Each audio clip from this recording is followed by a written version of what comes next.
పక్కనున్న వేళ car horn కూడా క్లాసికల్ మ్యూజిక్ గా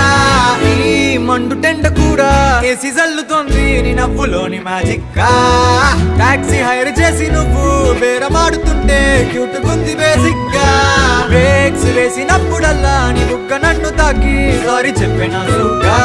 నువ్వున్న కిటికీ ఏ వైపు వెతికి వాట్సాప్ చేస్తావా మబ్బుల్ని కదిపి మాట పెట్టి చంద్రుణ్ణి తెస్తాగా బయటకు వచ్చి చూస్తే టైం ఏమో 3 o'clock